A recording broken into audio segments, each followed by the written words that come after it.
Hello, beautiful listeners of Chafing Armor. This is your Dungeon Master, Michael Corley, and I have a special request for you. My dear friend and wonderful player of Chafing Armor, Lee, his computer has died, and we are getting him a new one. Because of wonderful people like you, we have already raised over $800 getting him a new computer so he can bring you new episodes of the Chafing Armor with characters like Osokai and Corvus. So what I want you to do is I want you to go to chafingarmor.com/Lee, and that will take you to his GoFundMe. That's chafingarmor.com/LEE, and make a difference for the Chafing Armor. You can do it. We appreciate it. Thank you so much. We can't wait for you to hear the next season. chafingarmor.com/Lee. Chafing Armor Podcast Episode 162, Shadows in the Deep.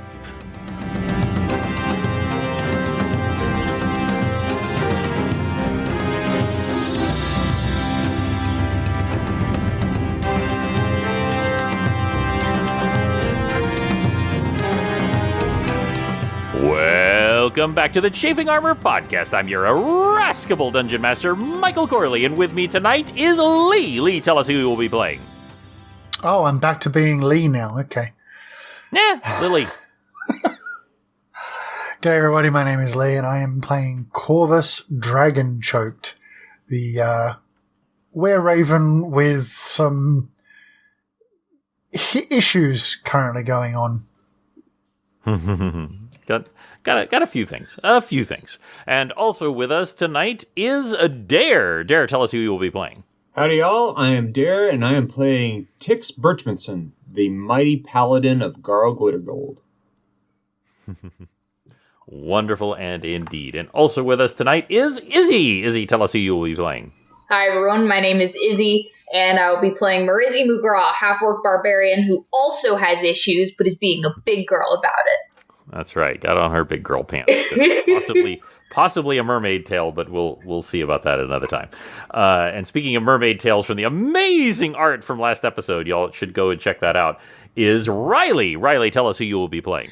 Hi, I'm Riley, and I'm playing Athora Greyfield, a tiefling fighter. Yes, indeed. And also with us tonight is James. James, tell us who you will be playing. Hello, y'all. My name's James. I'm playing Penton Chalice, a spell scale sorcerer. Yes. Hello, everybody. My name is Spell Scale Sorcerer, and I'm playing Penton Chalice. As they say. And when we last left our players, they had journeyed to the lair of the Kraken, who had been transformed into a crack-lithid, who had then been dismissed by Penton and his incredible magic. You made your way in to find this strange group of seemingly near-mindless servants, minions, you don't know what, who have been transformed in one way or another to be part humanoid, part sea creature. You have passed by them down to a citadel-like structure that was partially open but not inside, when a bell began to ring from inside, and in the shadows down in the distance, you saw the shadows moving of a crack-lithid coming towards you. And I literally mean like you see the shadow cast on the wall as it is moving towards you in the dim lighting of this strange lair. Hey, I bet it can't fit in that church. Maybe we should think about going in a place it can't reach us. Or, maybe we shouldn't cram ourselves in a box that it could crush like a twig. Fair. True. Where does it seem to be coming from? I mean, literally the crack that you are in, this gigantic, crevice, stretches on out of sight. It does curve slightly, which is why you can't see it directly yet. Or I should also add, it cannot see you yet. And Tix turns around and goes, Taka, which way to the Kraken's lair, or under the Kraken's lair as you have situated the half of the Staff of Seraphim there. Okay, I'm going to make a little roll. That is a very... They roll very well. They pause and point... At first, they point direct... Oh, and I want to be very clear. They use their silver arm almost like a divining rod. Like, they kind of move it a little bit. And then, at first, they point directly under their feet. But then it slowly raises up to be basically saying down, but under the citadel. Okay, so we have to... Almost as if there's an entranceway to it from the citadel. All right. That would be a reasonable hypothesis. So we need to head to the citadel regardless. I guess so. It seems like Bell's this would be a good time to make that direction. Bells looks around and sort of like asks, who is the best marksman? I can shoot a bow. I learned how. Bells pulls out an egg and says, think you could hit this from 20 feet? Probably. I do have. I've got my I've forgotten my name. composite short bow. I could also use magic missiles. That's true. Yeah, Corvus kind of looks around and is like, can he reach that position where he sort of found the quote-unquote weak spot? Could you do that? Or Like do you mean... Can Corvus go right now to where that weak spot is to position this egg just in case we have to, get out real quick? It'll be a good preparation to collapse this, or potentially collapse this place as we make our escape. You certainly could with your wings, with your newfound ability, absolutely. Because this, like I said, this is a weak spot where they are expanding one of the spires, so it's like literally like a couple of stories up, where you would place this strategically. But yeah, you could fly up there and do it. Yeah, I've got 200-foot range on my magic missiles, so they won't miss. And Marizi does not have that. No, yeah, that's probably She just has a composite short bow. Corvus suddenly realizes where he is, looks up, and his shoulders drop a little bit, and he's like, "Oh, right, it's up there." Okay. Kind of closes his eyes and is like, "Hang on, how did I do this before?" And then suddenly he's a raven again.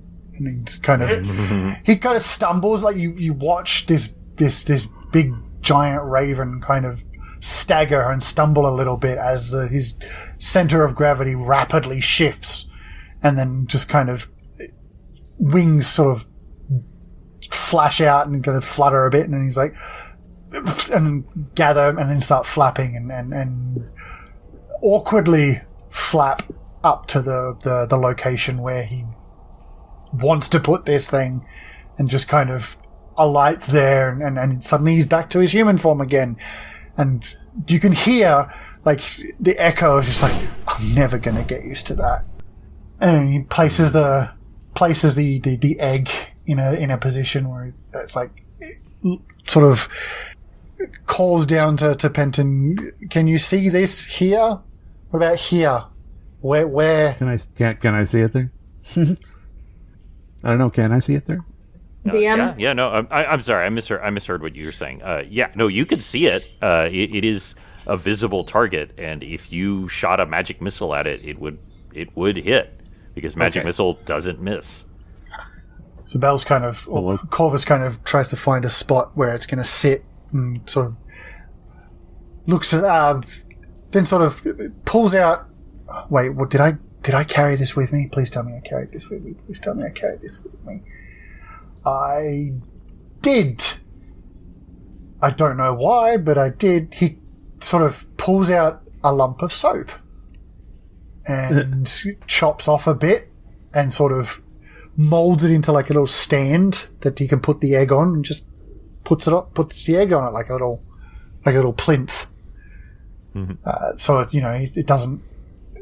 That is less likely to fall, hopefully, and just kind of almost goes to kiss the block of soap and then realizes what he's doing and pops it back in one of his pouches, and then kind of takes a deep breath and switches form again and glides down to reach the rest of them and then back to human form, where he's just shakes his head, looks at Penton and goes, "Does it ever get better?" Oh, for sure. It'll be fun eventually, I promise. I'll hold you to that. I love this. I love everything about this. You have successfully planted an egg about 150 feet up, and watch Michael make it hatch while we're gone. Suddenly you just see something bobbing by outside. Bloop. I mean, it'd still explode, but still, it's not quite what I had in mind. I do want to let y'all know a couple of things. One, all of the, I'm going to call them minions, for lack of a better term, are making their way towards the Citadel. Oh god, now there's just, I'm got in my head barnacle-covered yellow beans in blue overalls. Each and every one has a banana. Boopy. Yeah. All right. Well, what if we kind of blend into the crowd? Morezi, can you stoop low and blend in? We can try. Oh my god, Morezi today has a southern accent. I don't know what happened, but I'm no longer capable of producing her voice without it injecting an amplified version of my own accent. If there's one thing this group is good at, is blending in. She's from the southern part of the plains. Yes, Like totally. every place has a south. That's right. I'm sorry, but Penton just can't not be pretty. Yes, but you don't have to glow. True. And so just find somebody to stand behind as we go inside the Citadel, and then let's try and go to either the right or the left, wherever provides the most cover. Oh, wait, sorry, hold on. You said this looks like a cathedral, right? Does that mean there's even if it's not, we just heard a bell, there's a bell tower, correct? Well, you assume one of them is a bell tower. You actually didn't know that before. Well, we heard a big clanging bell, and it looks like a cathedral, so I just kind of made the leap, but it's a fair assumption to make, but I think kind of he doesn't want to do it himself, so he's kind of going to sort of turn to Penton and go, do you want to maybe scout from the bell tower, look down and see if you can find like an entrance in from the top, and then see if you can find the entrance to the basement of this place that you can guide us to? I could certainly try. I mean, I'm assuming there's a bell tower. We heard a bell. I'm assuming there's a way in from the top, but again, I don't know. But I'll take a look. Flap, flap, flap, flap. Corvus takes a breather sigh. Whew. Flap, flap, flap.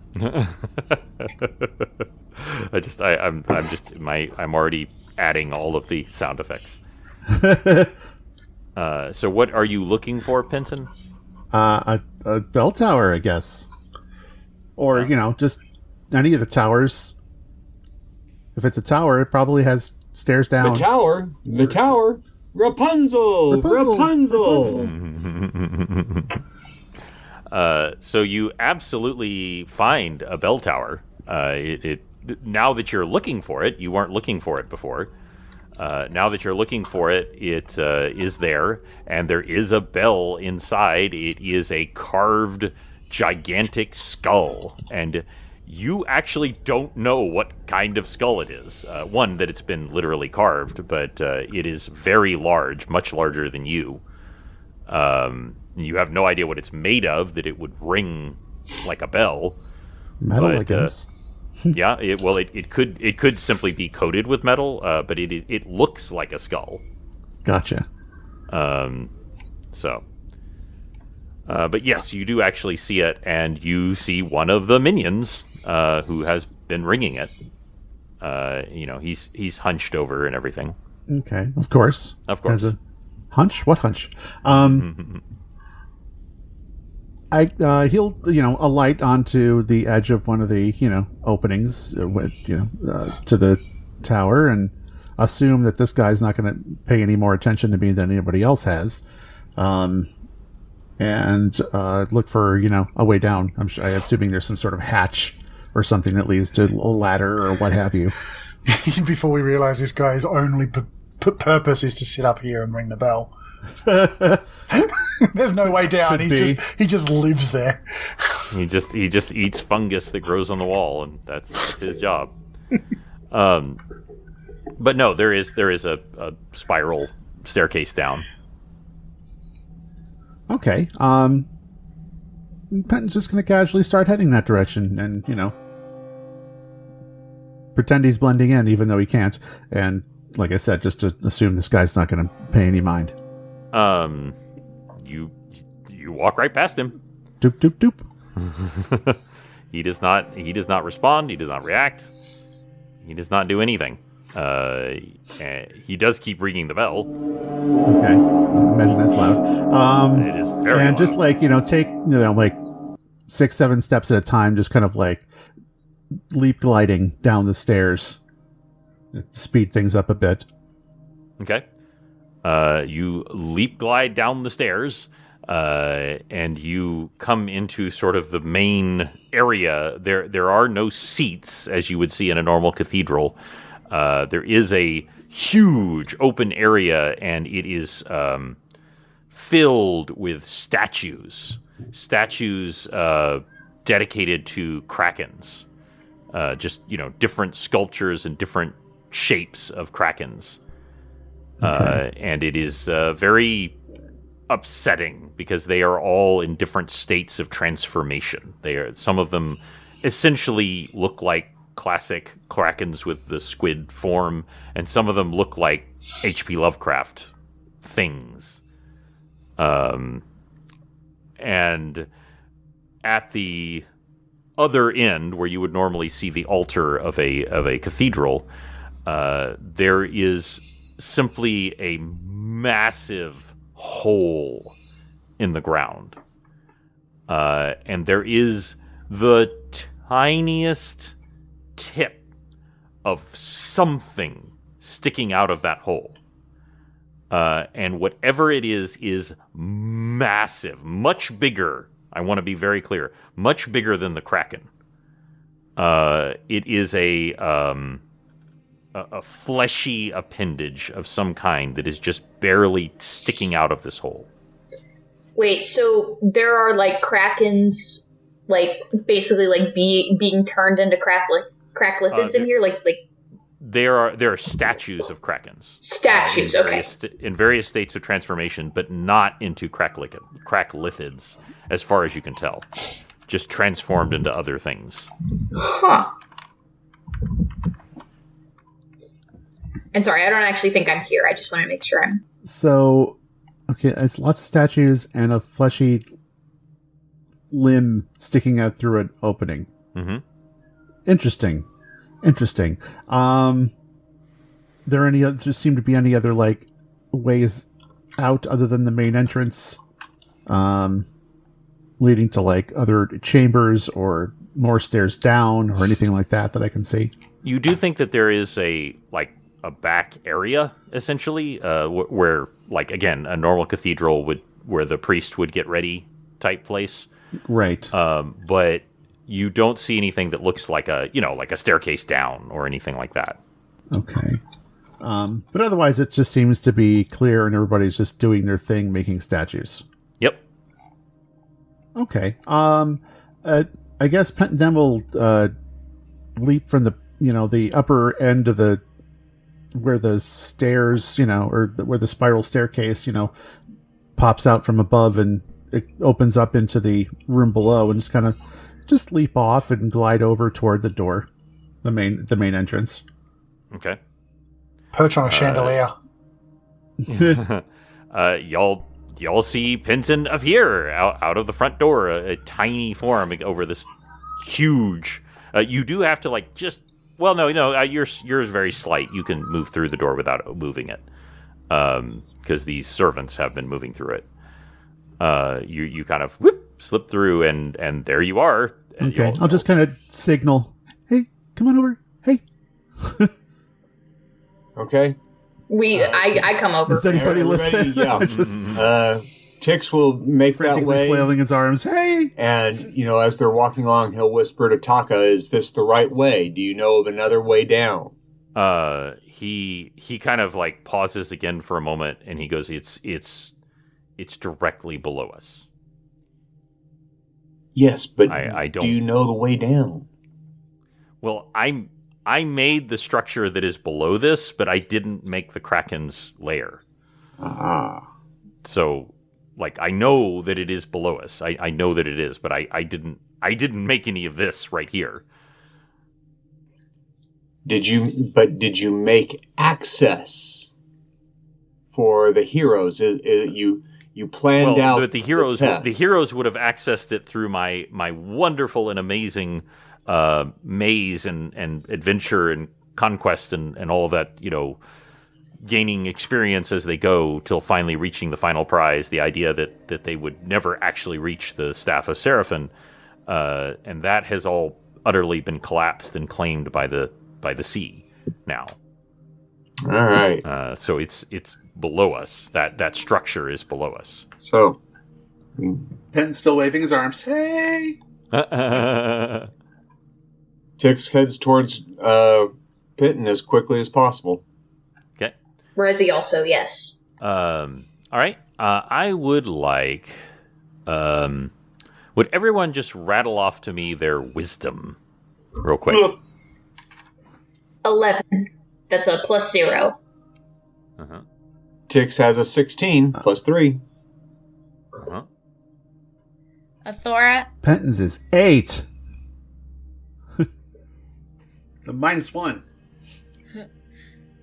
Athora. Athora has a 10 with just a 1. Okay. +1. All right. Tix, I would like you to make a Corvus. 14. That's a +2. Okay, so Tix and Corvus, I would like you both to make a spot check. Okay. That is a 21. Okay. 22. Okay, so y'all are making your way towards the front of the church. This enormous appendage is poking through, and both of you see different ones. There are the statues of the Krakens, and for just a second, you see the image kind of flicker, and a humanoid form is beneath the image of the statue. Corvus turns Yeah. to Tix and is like, "Did you see that?" I saw that. What was that? Okay. Tix and Corvus, I would like you both to have the opportunity to do two different things. I would like you both to make a reflex saving throw and a willpower saving throw. So you both have incredible advantages on this, but I'm very curious to know what you both get. So let me know, first of all, Tix, what you get for your reflex saving throw and for your willpower saving throw. reflex saving throw is a 15, Okay. and willpower saving. You said willpower. Mm-hmm. That is a 29. 29. All right. And Corvus? Okay, so reflex is 29. And will is 19. Okay. So both of you feel this pressure in the back of your head. And instinctively, both of you, completely differently, like Tix, it's like you sense the attack, and Corvus, you sense the motion. The way, like Corvus, you've had someone like try to throw a knife at your head in the dark, and you have dropped to the floor to dodge it. Tix, you sense a wave of energy coming towards you, and you similarly drop to the floor as these two opposing forces come hurtling towards all of you. I need Penton, Athora, and Merezi. I need you all to make willpower saving throws. Oh, that's a nat 1, baby. Nat 1, okay. 9. 9, okay. Is 22. 22, okay. Let me just go ahead and roll this little bad boy here. Correction, 24. 24, okay. Athora and Merezi, you are not only struck by a blast of psychic energy, but you are knocked unconscious. For 10 rounds. Oh. You are literally knocked flat. Penton, this wave of psychic energy slams into you like a physical force. You literally stagger backwards as your feet, your sandaled feet, like skid on the floor as it rocks you both ways. But you steady yourself, and your incredible natural physicality along with your magical nature allows you to do something about it. Okay, just a side note, because of the paladin they have with them, my allies get a +4 to any saving throws, so would that have changed any of their... Well, within, what's the radius? Within 100 feet. Oh, yeah, geez. y'all are right next to him. So what did y'all roll again, both of you? I did a 1. Well, you did a 1, so that wouldn't help. It's 10 feet per level, so 100 feet. Athora? Dang. What did you roll, Athora? We were rolling. What was your roll that you Oh, the failed? willpower. I'm sorry. That was a 12. 12. So that actually... Oh, well, actually, Wait. you said it was a 4, right? 4. Yeah. I moved so all my dice. it actually... I don't remember. It's okay. You actually needed a 17. So, Okay. It wasn't unfortunately, 17, it's not so- quite enough. Yeah. Unfortunately, it wasn't quite enough. But you are both knocked completely unconscious. Okay. We're going to get to y'all in just a second. Right now, the illusion vanishes, and you all find yourself pinned on both sides by mind flayers. All of them having taken on the illusion of one of these Kraken statues. There are 8 in total. Shit. Now, obviously, I don't want to say the horrible thing that, all mind flayers look alike. But as far as you can tell, none of these are Tridazis. He had a very distinctive kind of fancy robe, though they all wear fancy robes. Maybe he's a different color. It's more purple. Yeah, well, something. they are different colors of gross gray purple skin. And things look pretty bad right now. Mm-hmm. So we're going to cut away from all of you, and we are going to do something fun. We're going to do something interesting. We're going to first go to you, Riley. Riley, you are now playing Katra. Katra is on board the ship and is bored to tears. When suddenly you feel, wham! A psychic blast hit Athora, and she is knocked unconscious. In the last moments as she falls to the ground, and you can literally feel one of her horns ricochet and chip on the stone floor, you see at least 4 mind flayers beginning to close in on her. And what would you think? What would this cat say? Really? You were fine a second ago. Should have expected this. I'm not there. She needs me. Exactly. That is exactly what you think. And I'm going to have a ton of leeway with all of you, by the way. Izzy! You are now playing Aki. Aki has been chasing down a rat for the last 5 minutes, and has been trying to, with one claw, dig it out of a little hole in the corner of the ship. You are completely oblivious to the fact that there is a giant hole in the side of the ship and that it has ice in it. Yes. You are 100% focused on this mouse.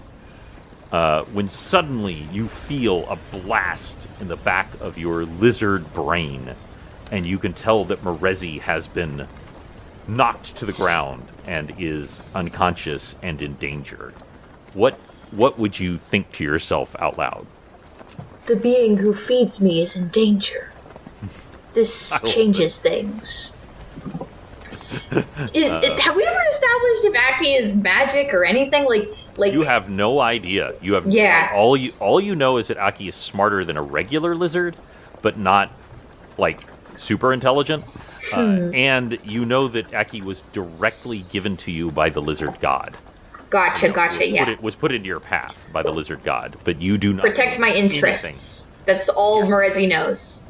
Yes. Aki's like that old joke about the baby that never spoke for years and years and years until one day it did, and it was just like, this food is awful. You never spoken before. Never had any need to. Yes. Never had something to say. Yeah, Aki's just like, never really needed to say anything or do anything up until now because it's all been good. So, here's the thing. Aki and Katra, you need to get to your humanoids to save them. And you think you're going to need help. You think you're going to need the assistance of the other creatures that are on board. And you need to gather them up. So I need you to tell me how you are going to get a rock elemental, how you are going to get a raven, an intelligent raven, and most curiously of all, how you are going to get a baby mimic backpack to join you underwater to save your idiot companions.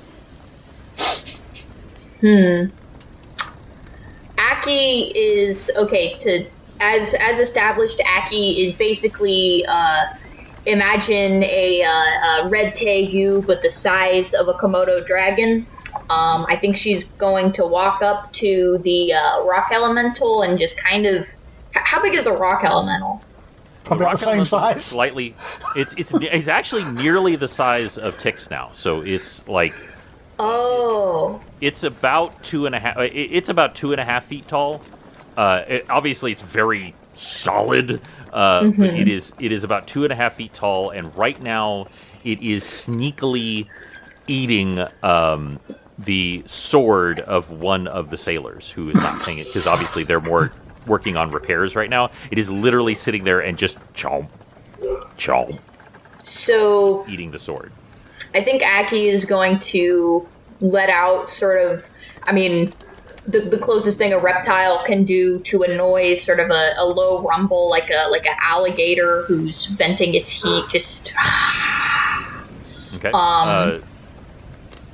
And you make like a hissing noise. yeah, and just start nudging the rock elemental.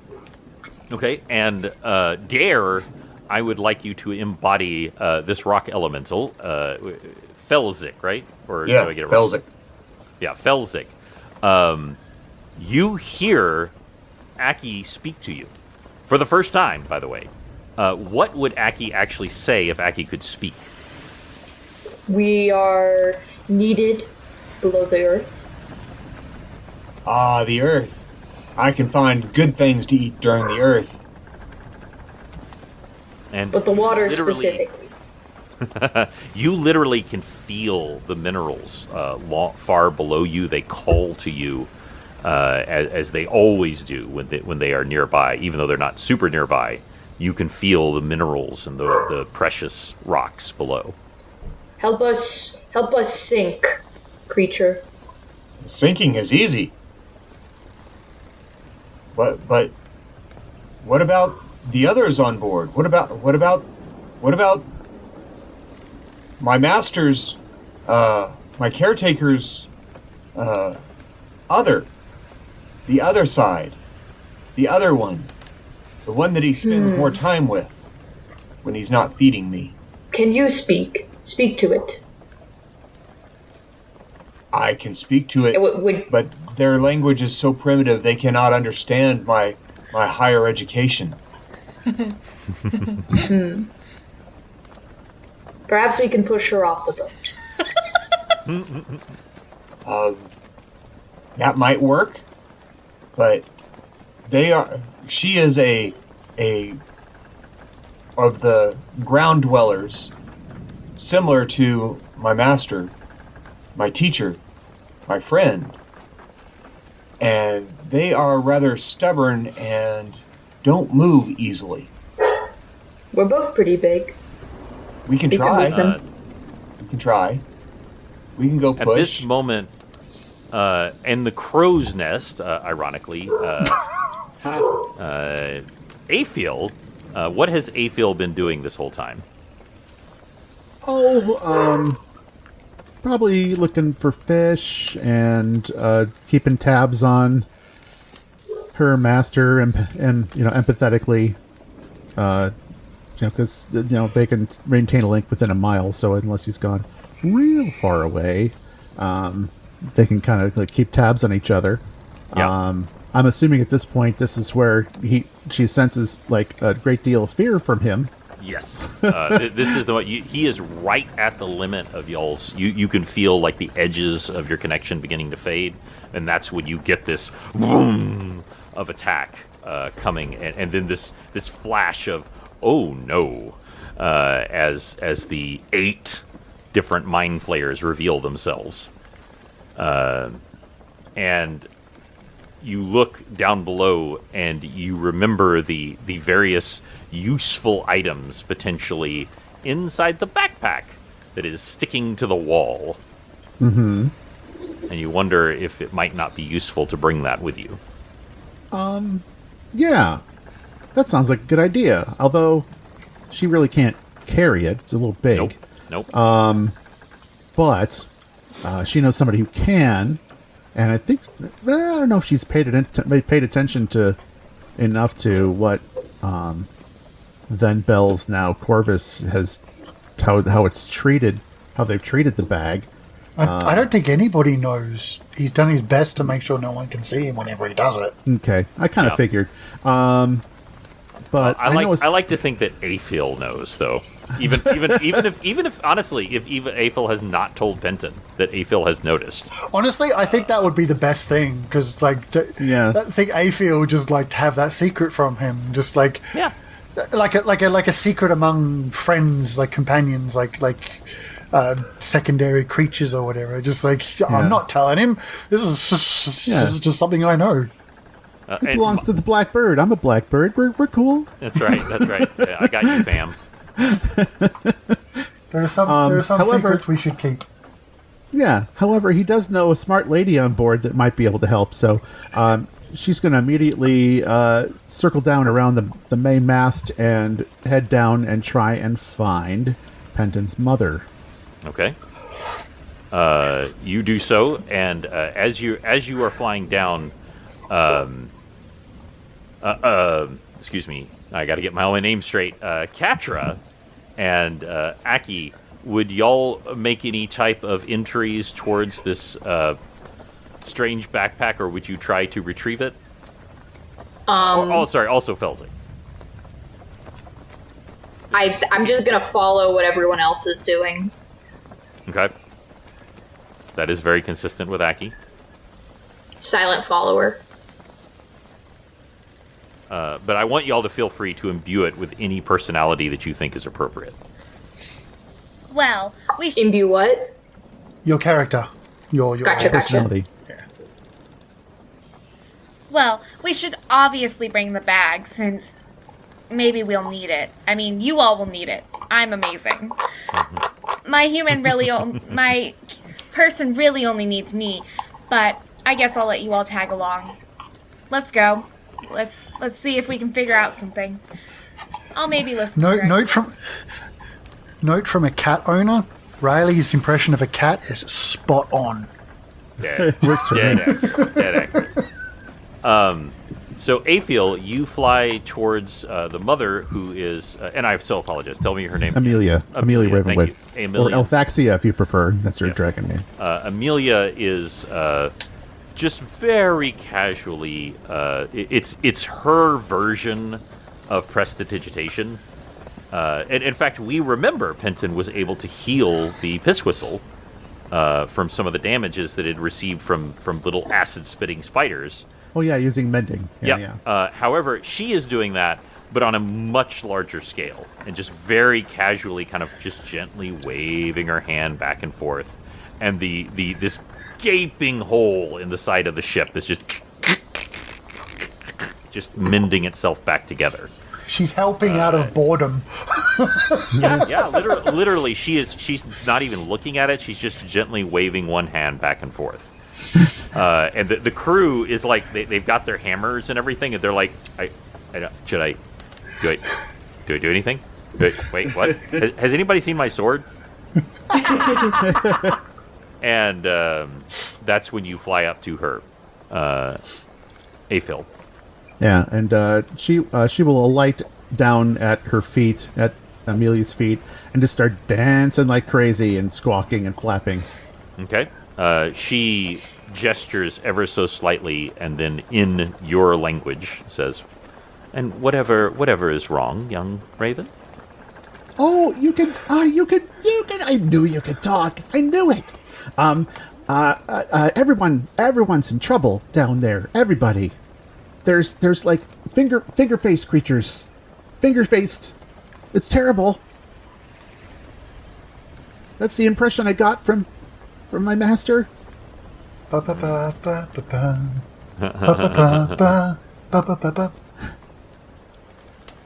We need to help them. Yes. And so Felzik walks up to her and says, I sink.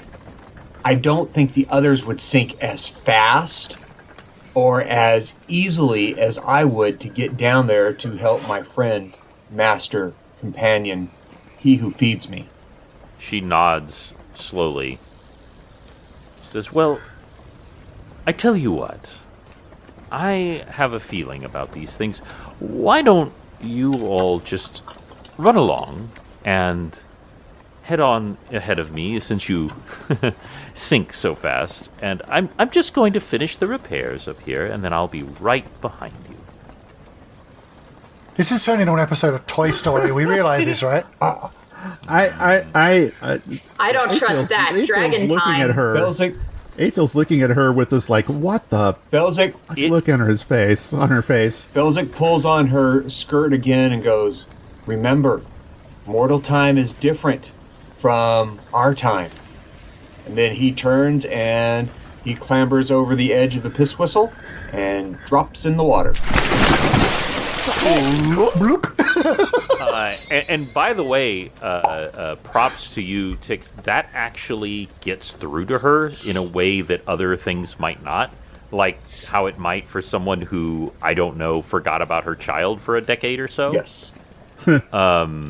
And it actually does. She actually pauses and like goes, "Oh, Oh my god, Elfaxia is the mum who went to the store and never came back. she is. She went for a pack of cigarettes and just never came back. She is.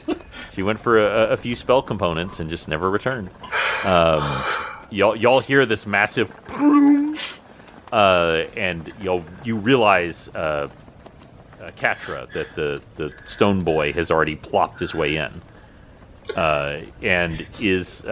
Are you going to do anything to try and retrieve this backpack before you head off? You don't have to, by the way. I'm trying to.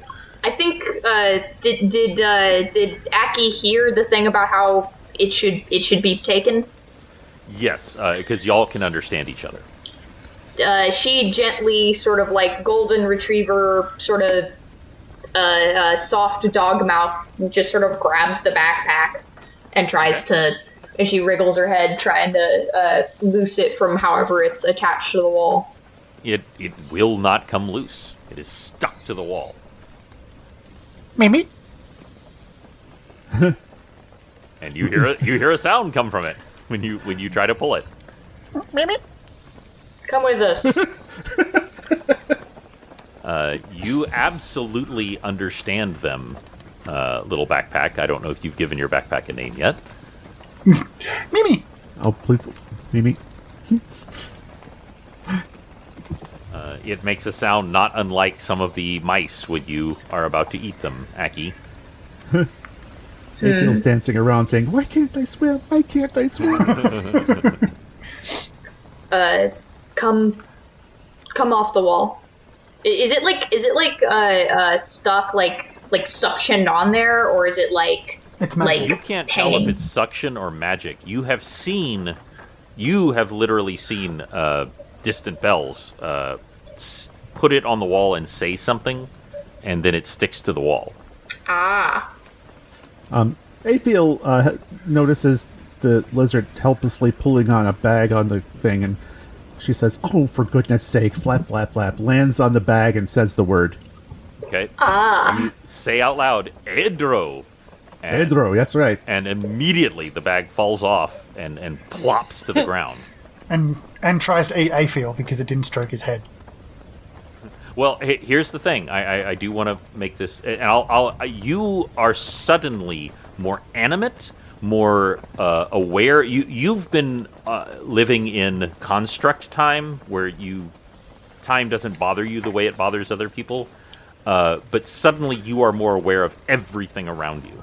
Technically, that only happens if someone tries to open you, not take you. Ah, right. That's fair. So just so you know. However, if you want to do that, you can. You also suddenly you just know, even though you've never tried to do this before, that you are in fact a mimic, and you can do mimic things. And so you can try to do something if you want to. Mimi? And y'all just hear it's sort of like boop, boop, like kind of pops up a little bit each time, and it goes meep, meep, as it makes that sound. You can see the little emerald eyes that look like buttons just kind of blinking alternately. Is it Mimi? Mimi? Mimi? Now that it's off the wall, Aki is going to try again to push it towards the edge of the water. Mimi! Mimi! Mimi! Mimi! Mimi! Mimi! Mimi! Are you sure you that thing suddenly can breathe realize, water? Mimi, that you can do things. It is never, either you have not been able to before, or it has never occurred to you before. But you now are able to manipulate your body more like a true mimic. And Pseudopods. yeah, and not to mention changing your shape. However, with respect that you do have to maintain the bag inside of you, or everything will fall out. Hold on. I need to find something. Give me a second. Because I have a form I would like to take. Okay? A bucket of water. Shape of. I'm seeing a chest with Mimi grows arms and legs. Spindly grows arms and legs. Yep. Sweet. And you realize you could just do it. Like, it is effortless. You suddenly realize you have always been able to do this, but you have not. Something has just recently expanded your consciousness and given you access to more of your true mimic abilities, and these spindly arms and legs just, and then you stand up, and your little green button eyes are regarding the other creatures gathering around you. Mimi? Except for one that has now splashed into the water. Mimi just... it's all I can say. Mimi? But it points to its mouth. Mimi? Mimi? Oh, if you want me to get in there, I don't know. I don't know about... Oh... I'm sure it's fine. That. It's mimic space. Would Aki have any reason to know if they can breathe in there? That you would have no idea. Okay. I think Aki crawls in. Aki is a curious creature, and also lizards like cozy spaces. To the end of his days, Tun, one of the crew members, will occasionally, when going to sleep at night, remember the time they glanced over and saw a backpack with spindly arms and legs distend its mouth open, improbably wide, and a giant lizard crawl in. And just be like, oh, I have actually lost my mind. I've actually gone mad from the sea. It just we cut to 10 years from now in the brand new Mascade Asylum. Rocking back and forth, going, I saw it eat a lizard. I saw it eat a lizard. just crawls in, and the giant tail just whoop, disappears behind. Aki, it is perfectly comfortable in here. It has a kind of slightly damp feel to it, and there are lots of items in here. Some that Corvus never actually had. Yeah, absolutely. Yeah, there's some items in here that the Corvus never collected. Just extra stuff. Aphael does the bird version of sighing and looks over to Catra. Althexia, and says, if and when you see my master again, tell him I didn't want to die in a mimic, but I'm gonna. And then she just hops over and just hops in. Mimi! Mimi! And Yeah, Mimi's too. to you, Catra. And Catra, you have two options. You can crawl into this mimic, or you can risk using your natural ability to teleport and try to teleport to Athora. However, you don't know if it's too far away. If it is too far away, you could end up in the middle of the ocean. You could end up in the rock. So it is kind of dangerous. But I just want to give you that option, because that is a natural ability that you have. Ugh. Water or the bag? On one hand, water. On the other hand, the bag. The cat would choose the bag. It's true. Cats love getting in bags. The cat's in the bag, after all. Cat chooses the bag. Okay. You start crawling into the bag. As you do, much like how you have communicated with Athora, for just a moment, your lord contacts you, and you feel an icy cold grip go down the back of your neck, and a chill voice says to you, "Do not fail me, Catra." Great. Just what I need. And with that, Another reminder. you go in, and Mimi, I would like you to tell me what happens next. Mimi?